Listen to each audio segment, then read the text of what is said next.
Hello दोस्तों, welcome आपका अपना चैनल HK सर इंग्लिश। मैं आज आपके लिए क्वेश्चन टैग का पार्ट सेकंड लेकर आया हूं।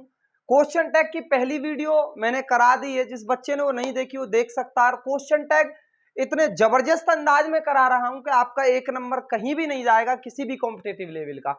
सबसे पहले मैं आपके लिए क्या बताऊंगा, क्वेश्चन टैग में असर्टिव जिनका क्वेश्चन टैग बनता है, उसके बाद इंपेरेटिव का क्वेश्चन टैग बनाएंगे। इंपेरेटिव का क्वेश्चन टैग बहुत खतरनाक होता है, जो कि तुम बना नहीं पाते हो, रूल को भूल जाते हो। बार बार भूलने से आप उसको सेट नहीं कर पाते, लेकिन आज के बाद आप नहीं भूलोगे, मेरा वादा है आपसे। बेस्ट सबसे पहले आपको क्या देखना है कि आप वीडियो में लास्ट तक रहना, पॉइंट टू पॉइंट चलेंगे। देखो, ये वर्ड पहली वीडियो से आगे में चला रहा हूं, जहां से पहली वीडियो खत्म हो गई उससे आगे का पोर्शन जो रह रहा है बच रहा है उसको मैं करा रहा हूं। सबसे पहले क्या होता है दोस्तों, एवरी हो या सम हो, नो एनी, इनमें से कोई भी वर्ड अगर आ जाता है तो आप क्या समझोगे।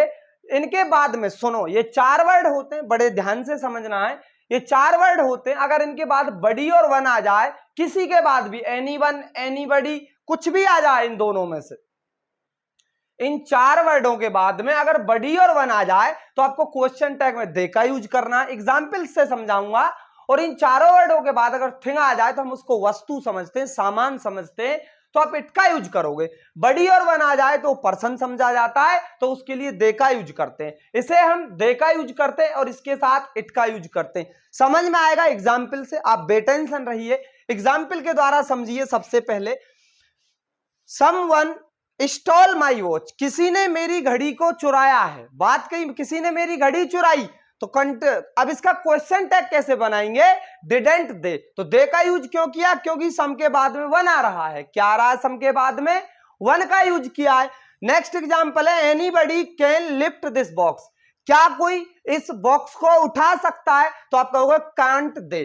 क्या बोलोगे, कांट दे। क्वेश्चन मार्क यहां पे लगा लेना। आप कांट दे का यूज करोगे, किसका करोगे, कांट दे का। हमें क्या समझना, एनी के बाद बड़ी आ जाए, सम के बाद वन आ जाए, वन और बड़ी आ जाए तो दे का यूज करेंगे। नेक्स्ट एग्जांपल है, नोबडी हैज सीन गॉड, बोला किसी ने भगवान को नहीं देखा, किसी ने अल्लाह को नहीं देखा है, तो आप हैव दे का यूज करोगे। क्यों करोगे, क्योंकि बड़ी का यूज हुआ। किसका हुआ, बड़ी आया नो के बाद, और नो नेगेटिव है इसलिए यहां नॉट नहीं आया। हैवेंट का यूज नहीं करोगे, हैव का करोगे। दे के साथ प्लूरल वर्ब आएगी, कोई प्रॉब्लम नहीं, सभी जानते हैं इस बात को। नथिंग इज योर्स, बोला तुम्हारा कुछ नहीं है, तो इज इट। भाई अगर थिंग आ जाए ने, समझना, समथिंग, नथिंग, एनीथिंग और एवरीथिंग, कोई भी थिंग लग के आ जाए तो आप इट का यूज करोगे। इज इट, क्या करोगे, इज इट। वो नेगेटिव पॉजिटिव तो मैंने पहली वीडियो में करा दिया। नेगेटिव हो तो आप पॉजिटिव बनाओगे पीछे से, और आगे नेगेटिव पॉजिटिव हो तो आप बाद में नेगेटिव बनाओगे। एक जबरदस्त एग्जांपल आपके लिए समझा रहा हूं, ध्यान देना इस बात पे। ये मैंने एक शॉर्ट वीडियो में भी कराया है, वन का यूज। वन अब यहां पे आया इस केस में, है तो ये प्रोनाउन ही, इंडेफिनिट प्रोनाउन है, कोई शक नहीं इस बात में। लेकिन अगर डायरेक्ट वन आता है तो इसका यूज वन ही होगा हर जगह। आप पजेसिव केस में भी वन का यूज करोगे, क्वेश्चन टैग में भी वन का। बोला one should love one's country, हर किसी को अपने देश से प्यार करना चाहिए, हर किसी को अपने देश से प्यार करना चाहिए। स्टूडेंट वन के नहीं करना चाहिए, इसका क्वेश्चन टैग का मतलब ये होता है, आप दोनों क्वेश्चन आप ही कर रहे हो। आप बोल रहे हो हर किसी को अपने देश से प्यार करना चाहिए कि नहीं करना चाहिए। क्वेश्चन टैग का मतलब है क्वेश्चन भी आप कर रहे हो, आप दोनों तरफ उसकी सिर्फ आप उसका परमिशन ये ले रहे हो कि ये बात सही है या गलत है। आप दोनों तरफ से करते हो क्वेश्चन टैग में। शायद ये बात आपके समझ में आई होगी, स्क्रीनशॉट ले लेना, सबसे जबरदस्त पॉइंट होता है। असर्टिव में उनको और कराऊंगा, दियर, दिस, दैट, दीज, दो, सबसे खतरनाक होते हैं वो भी, उनको भी हम समझेंगे पॉइंट वाइज। स्क्रीनशॉट ले लो या पेन और नोटबुक लेके बैठा करो दोस्तों, और सबको लिख लिया करो। मैं इसको इरेज करने जा रहा हूं। और दोस्तों एक आपसे और विनती है, जो हमारे चैनल पे नए हैं, प्लीज हमारे चैनल को सब्सक्राइब करें और वीडियो को लाइक करके जरूर बताएं कि आपको वीडियो कैसी लगी। आगे मैं चलता हूं, सबसे पहले मैं कराऊंगा असर्टिव ही हमारा चल रहा है। असर्टिव का मतलब है आगे सब्जेक्ट पीछे फुल स्टॉप, असर्टिव की पहचान होती है। इसके बाद इंपेरेटिव पैसिव करवाऊंगा। इंपेरेटिव पैसिव नहीं, क्वेश्चन टैग। आगे अब हम दिस, दैट और दियर का यूज सीखते हैं। दियर का यूज बहुत खतरनाक होता है, ये भी बहुत बच्चे इसमें कंफ्यूज होते हैं। दियर का यूज कैसे करें सर, मैं आपके लिए बताऊंगा, देखो ध्यान से। माना मैं बोलता हूं, इस वर्ड को भी मैं इरेज कर रहा हूं यहां से, इसको आप हटाओ, अब ये हटा रहा हूं मैं इसको। आगे देखो दियर का यूज कैसे करते हैं। बोला मैंने दियर इज अ कार, क्या बोला, दियर is a book, their is a book, एक बुक है on table, on table, table के ऊपर एक बुक है। दोस्तों आप ये बताओ, दियर है ना सब्जेक्ट, सब्जेक्ट क्या है, दियर, तो क्वेश्चन टैग क्या बनाओगे इसका, क्वेश्चन टैग आप बनाओगे इजेंट दियर, दियर का ही यूज करोगे। अगर आगे दियर आ जाता है तो आप दियर का ही यूज करोगे। किसका करोगे, अगर सब्जेक्ट बन के दियर आता है तो आप क्वेश्चन टैग में भी दियर का यूज करोगे। नेक्स्ट एग्जांपल क्या है, दिस और दैट की बात करें, जैसे बोला मैंने कि दिस, कोई दिस का यूज कर दे, कोई दैट का, ये दोनों सिंगुलर माने जाते हैं। बोला दिस इज, दिस या that was not a car. Question tag क्या बनाओगे आपको बताना है कमेंट में दोस्तों। और आपसे एक क्वेश्चन है आज मेरा, आपको यह बताना है कि यहां पे जो इज आया ये हेल्पिंग वर्ब है या मेन वर्ब है। यहां पे इज और यहां पे वॉज और इसको ये बताना है कि ये हेल्पिंग वर्ब का काम कर रहे हैं या ये मेन वर्ब का काम कर रहे हैं। जरूर आपको कमेंट में रिप्लाई करना है इस बात।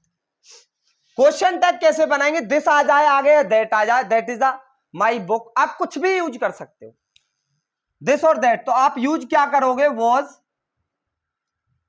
वॉज इट का यूज करोगे। किसका करोगे, वॉज इट। अगर दिस और दैट आगे आते हैं तो आप क्वेश्चन टैग में इट का यूज करोगे। अगर देयर आगे आ जाता है आप क्वेश्चन टैग में देयर का यूज करोगे। देयर का यूज देयर से होना, ऐसे ही वन होता है, वन आगे आए तो बाद में भी वन आता। अभी एग्जाम्पल बता,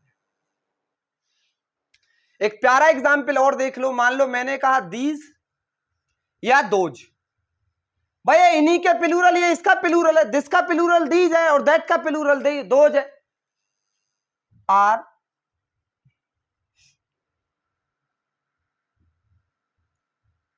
योर पेन्स, तो अब कैसे यूज करोगे बताओ, क्वेश्चन टैग कैसे बनाओगे, दे का यूज करोगे। किसका करोगे, दे का। इसमें नॉट नहीं है तो नॉट लगा दो। आंट, भाई एक बात और समझो दोस्तों, ये आरंट नहीं होता, आंट पढ़ते हैं इसको। क्या पढ़ते हैं, आंट। वॉज होता है, वाज नहीं होता। ये क्या होता है प्यारे दोस्तों, वॉज होता है। ये आंट होता है, आर नॉट आंट पढ़ा जाएगा, आंट दे। तो मैं आशा करता हूं सभी दोस्तों को ये चारों पॉइंट समझ में आए होंगे। दिस और दैट के लिए यूज किया जाता है इट का, दीज और दोज के लिए यूज किया जाता है क्वेश्चन टैग में दे का, क्योंकि ये प्लूरल है इसलिए दे प्लूरल होता है, दिस और दैट सिंगुलर है, इट सिंगुलर होता है। सर इसमें ही क्यों नहीं आ सकता, दोस्तों आप बताओ, दिस और दैट तो कुछ भी हो सकता है ना, तो इसमें एक ही फंडा, यहाँ लड़का भी होता, डजन मैटर। इस बात से मतलब नहीं, आपको मतलब है दिस और दैट आगे आ जाए तो क्वेश्चन टैग में इट का यूज करोगे, देयर आगे आता है तो आप क्वेश्चन टैग में देयर का यूज करोगे। ये बात समझ में आ गई सभी के, मैं आशा करता हूं सभी दोस्तों के समझ में आ गई होगी। एक छोटा सा पॉइंट और है बस, इसके अलावा हम क्या सीखेंगे, हाँ अस वगैरह का कुछ एग्जाम्पल ऐसे होते हैं, जैसे हमने कहा ऑल ऑफ अस, क्या कहा, ऑल ऑफ अस, ये हमारी बात करी गई। All of us are going to Agra, बस गोइंग पे छोड़ दो और इसका क्वेश्चन टैग अगर कोई बनवाने लगे तो आप कैसे कहोगे, ऑल ऑफ अस। भाई यहां सब्जेक्ट में वी को ही माना जाएगा, आप कहोगे आंट, क्या यूज करोगे, आरंट अ वी। किसका यूज करोगे, आरंट वी। ऐसे यू आ जाए, यहां देम आ जाए, देखो यहां पे यू होता, डजन मैटर, आप यू करते, क्या करते हैं यहां पे यू, और यहां पे अगर देम होता तो आप दे का यूज करते। किसका करते हैं यहां पे, दे का, आंट दे, और यहां पे किसका यूज करते, आंट यू का यूज करते। ध्यान रखना इस बात को, ये भी यूज आ सकता है इस लेवल पर भी। समझ में आ गई होगी ये बात आपके, मैं आपके लिए क्या बताना चाहता हूं। ऑल का एक यूज और देखो, एक जबरदस्त रूल होता है, इसका स्क्रीनशॉट ले लो, मैं ऊपर वाले को इरेज करने जा रहा हूं, या आप इसे जॉट डाउन कर लो। उन पॉइंटों को कराऊंगा जो लूसेंट में, रेनिन मार्टिन के अंदर भी नहीं है, मैं उनको भी आपके लिए कराऊंगा। ऑल का यूज एक बार और देख लो बस, जैसे मैंने कहा सभी तैयार हो या नहीं, मैंने ये शॉर्ट वीडियो में भी कराया, प्रोनाउन की इंडेफिनिट जो क्लास है, इंडेफिनिट प्रोनाउन, उसमें कराया। ऑल इज हियर, क्या क्या कहा, ऑल इज रेडी का यूज करें, ऑल इज हियर, हियर को छोड़ के रेडी का यूज करें, ऑल इज रेडी। और एक एग्जाम्पल है ऑल आर रेडी। तो आप बता सकते हो कि ऑल आर रेडी। बस दोस्तों मान लूंगा जिसने कमेंट में बता दिए दोनों आंसर कि इनमें क्वेश्चन टैग क्या आएगा। तो आप यहां पे यूज करोगे इजेंट, क्या कहोगे, isn't, isn't it, isn't it, और यहां पे यूज करोगे ये पर्सन के लिए ऑल आर रेडी, मतलब सभी आदमी तैयार हैं क्या, ये सभी सामान तैयार है क्या। मैंने इसको इंडेफिनिट प्रोनाउन की एक वीडियो है, उसकी लिंक मैंने इसमें डाल दी है, और क्वेश्चन टैग की जो फर्स्ट वीडियो फर्स्ट पार्ट है परसों ही मैंने कराया, उसकी लिंक भी इसमें डली हुई है। आप जरूर क्वेश्चन टैग की फर्स्ट वीडियो देख के इसको देखना, ज्यादा बेटर समझ में आएगा। और जिनका बेसिक क्लियर है वो डायरेक्ट भी देख सकते हो। किसका यूज करोगे, आरंट, आरंट दे। यहां पे देख सर ये तो बात आपने अलग कर दी, यहां पे तो ऑल के साथ आप वी यू दे का यूज कर रहे थे भाई, यहां पे सब्जेक्ट हम तुम और वे थे, यहां पे सब्जेक्ट ही ऑल है। लेकिन ऑल जब प्लूरल की तरह तो दे का यूज, ऑल जब सिंगुलर की तरह तो इट का यूज।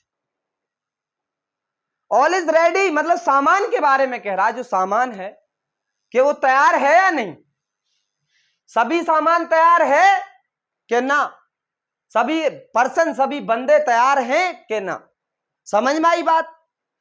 आगे एग्जाम्पल, हमने असर्टिव का पूरी मास्टरी प्लान कर चुके हैं, असर्टिव सेंटेंस हम बना लेंगे आराम से, कोई दिक्कत नहीं, असर्टिव कंप्लीट हो गया। अब इंपेरेटिव की बात चलती है। इंपेरेटिव पे देखो मैं इसको इरेज करने जा रहा हूं, आप स्क्रीनशॉट ले लेना दोस्तों। इंपेरेटिव सेंटेंस का क्वेश्चन टैग कैसे बनाते हैं। सबसे पहले आपको समझना पड़ेगा कि इंपेरेटिव जो सेंटेंस होता है,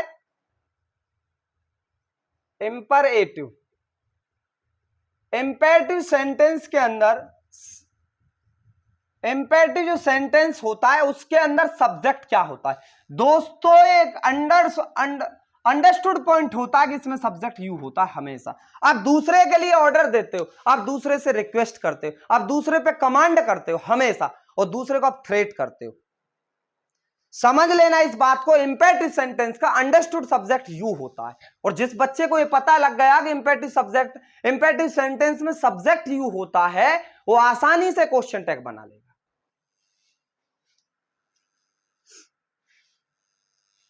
बोला स्विच ऑन द रेडियो, क्या यूज किया मैंने, switch on the radio.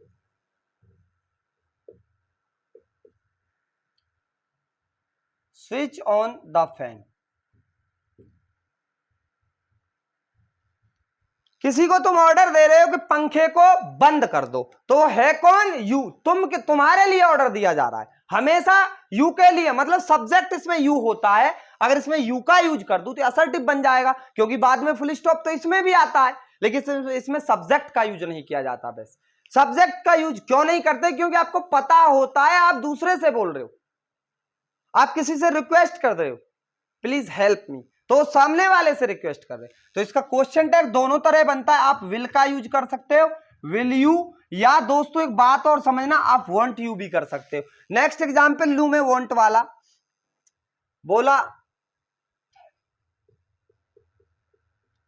Pickup the pen, pick up the pen, इस पेन को उठाओ, तो आप यहां किसका यूज कर सकते हो, वांट का यूज कर सकते हो। किसका, वांट। विल नॉट का वांट बनता है। सर इसमें विल क्यों आता है, ये बात समझ में नहीं आती हमें, समझो मेरी बात। मैं आपके लिए ये बताऊं कि विल क्यों, तो भाई विल जो होता है वो फ्यूचर की तरफ इंडिकेट करता है, इशारा करता है। आप विल का यूज क्यों करते हो, सर ये फ्यूचर थोड़ी होता है। दोस्तों एक बात समझो, इंपेरेटिव सेंटेंस को पूछने लगे, सेंटेंस, इंपेरेटिव सेंटेंस अलग बात है और टेंस अलग चीज है। टेंस होता है समय और सेंटेंस होता है एक वाक्य। वो बात कैसी है, वो बात असर्टिव है या वो बात इंटरोगेटिव है, तो बात कैसी है ये सेंटेंस है। और टेंस होता टाइम। जिस बच्चे ने मेरी टेंस की और सेंटेंस की वीडियो नहीं देखी है वो हमारे चैनल पर विजिट करके जरूर देखना, और इतने गजब लेवल से ये बताया कि सेंटेंस क्या होता है और टेंस क्या होता है। टेंस और सेंटेंस का डिफरेंस अगर आपके समझ में आ गया तो आप मानना कि आप कभी इंग्लिश नहीं भूलोगे। मोस्टली बच्चों को ये पता नहीं होती सेंटेंस क्या टेंस क्या, और सबसे बड़ी परेशानी ये होती। तो बात कर रहे हैं हम टेंस, इसमें टेंस कौन, भाई इंपेरेटिव सेंटेंस में टेंस कौन सा होता है, कहने का ये मतलब है कि इंपेरेटिव सेंटेंस में समय कौन सा होता है। दोस्तों अगर मैं आपसे बोलूं बोले switch on the light, switch on the fan. अब पहले मैंने ऑर्डर दिया, आप काम बाद में ही तो करोगे, बाद में जो होगा वो फ्यूचर हुआ या नहीं हुआ। बोला प्लीज हेल्प मी, आपने पहले किसी से बोला कि भाई मेरी मदद कर दो, दोस्त मेरी मदद कर दो, पहले आप बोलोगे या उसने पहले ही मदद कर दी? नहीं, आपने पहले बोला तो वो बाद में सोचेगा करेगा कि नहीं करेगा। तो इसलिए विल का यूज करते हैं, फ्यूचर की तरफ इशारा करते हैं। इंपेरेटिव सेंटेंस का अगर कोई टेंस पूछे आपसे तो आप बता सकते हो बेझिझक होकर कि इसमें टेंस फ्यूचर होता है। और इंपेरेटिव सेंटेंस में यू सब्जेक्ट होता है, बट हम इसको लिखते नहीं, हम इसमें डायरेक्ट वी फर्स्ट का यूज करते हैं, बाद में ओ फुल स्टॉप। यह स्ट्रक्चर होता है इंपेरेटिव सेंटेंस का, ये वाला याद रखना इस बात को। वर्ब की फर्स्ट फॉर्म ओ का मतलब अदर पार्ट, फिर फुल स्टॉप, ये इंपेरेटिव का स्ट्रक्चर। यू इसमें अंडरस्टूड होता, लिखते नहीं यू। प्लीज की बात आ जाए, प्लीज का कोई यूज करे तो प्लीज का यूज आप कैसे कर सकते हो? काइंडली या प्लीज, आप विल और वांट दोनों लगा सकते हो। आपने बोला प्लीज, क्या बोला? प्लीज, प्लीज हेल्प मी, कृपया मेरी मदद करो। या काइंडली का आप यूज करते हो, काइंडली हो या प्लीज हो तो आप यूज या तो आप विल यू कर दो, क्या कर दो? विल यू, और या आप यहां वांट यू कर दो, क्या कर दो? Want you. Both are right, समझने वाली बात है दोस्तों।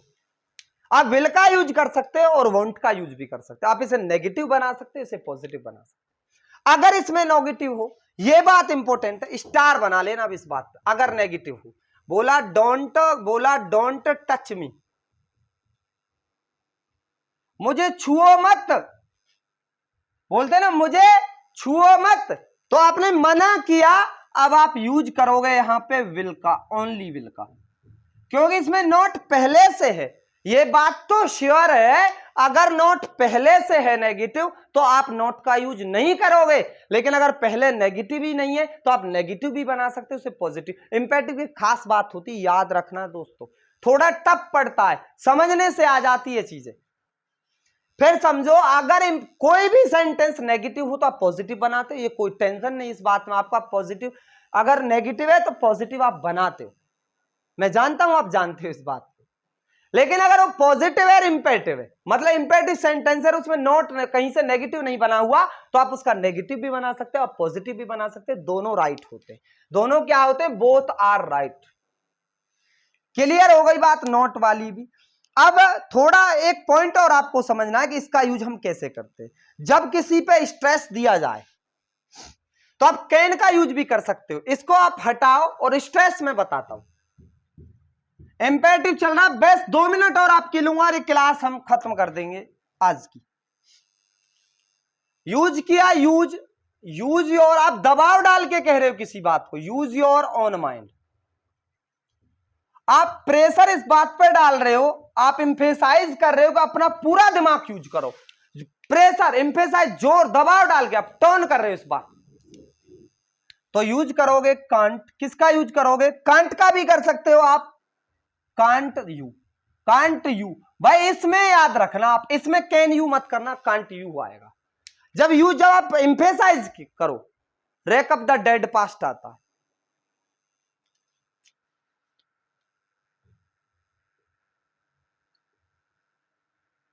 यूज योर हैंड्स, आप कह रहे हो अपने हाथों को इसमें प्रयोग करो, तो आप कैसे यूज करोगे भाई? कांट का यूज करोगे। किसका करोगे? Can't you. एक इंपॉर्टेंट रूल और बचा बस, और खत्म मामला। इंपेरेटिव सेंटेंस का एक रूल और बच रहा, केवल एक रूल, और इंपेरेटिव खत्म हो गया। इसके अलावा इंपेरेटिव सेंटेंस में कोई नई बात नहीं है, और इसके अलावा कुछ छूटेगा भी नहीं। आप किसी से, लूसेंट से, रेनिन मार्टिन से एक्सरसाइज करके देखना तो आपको ये समझ में आएगा। लूसेंट के 360 मतलब 360 पेज नंबर पर है ये क्वेश्चन टैग, और उसमें बहुत सारे वर्ड्स, बहुत सारे एग्जाम्पल्स दे रखे हैं प्रैक्टिस के लिए, आप उनको फिल करके देख सकते हो। मेरा वादा आप भूलोगे नहीं, मिस्टेक नहीं करोगे। एक एग्जाम्पल और है बस, जो लेटस वाला यूज होता है दोस्तों, लेटस का यूज हमेशा उसमें वी सब्जेक्ट होता है, क्योंकि हम खुद भी उसमें होते हैं। लेटस डांस, क्या बोला? Let's, let's dance. तो आप क्वेश्चन टैग कैसे बनाओगे इसका? देखो, इसमें सब्जेक्ट कौन है? हम खुद इसमें क्या है? सब्जेक्ट है। इसमें हम खुद क्या है? सब्जेक्ट। लेट अस वाले की बात है दोस्तों, तो आप शैल वी का यूज करोगे। और एक और देखो लेट में, एक और है बस। अगर अस आ जाए, पॉइंट नोट कर लेना, अगर यहां पे लेट के बाद अस आ जाए तो आप शैल वी का यूज करोगे। और अस के अलावा अगर कुछ भी और आ जाए, जब हम इसमें सब्जेक्ट, हम सब्जेक्ट नहीं होते। मैंने कहा लेट हर डांस, ये क्या कहा? उसको नाचने दो। इसमें सब्जेक्ट यू है, इसमें सब्जेक्ट तुम ही हो। सब्जेक्ट कौन है? यू है इसमें। तो यहां पे आप बेझिझक होकर यू का यूज करोगे, विल यू। किसका यूज करोगे? विल यू, विल यू का यूज करोगे। Don't worry. शायद मैं आशा करता हूं एक बार और सुन लो बेस ध्यान से। अगर लेट के बाद अस आ जाए तो आप शैल वी का यूज करोगे। और लेट के बाद अस नहीं आए और कुछ भी आ जाए, राजू, पप्पू, सीमा, देम, हिज, मी, कुछ भी आ जाए तो आप सब्जेक्ट यू ही लगाओगे पीछे विल यू। शायद दोस्तों मैंने आपके लिए कंटेंट कलेक्ट किया और आपके सामने पेश किया है। आपको जैसा भी लगा आप कमेंट में जरूर बताना और वीडियो को लाइक जरूर करना दोस्तों। और जो बच्चे हमारे चैनल पे नए हैं वो चैनल को सब्सक्राइब कर लेना प्लीज। और जिन बच्चों ने वीडियो लास्ट तक देखी उनका शुक्रिया अदा करता हूं मैं। धन्यवाद, थैंक यू।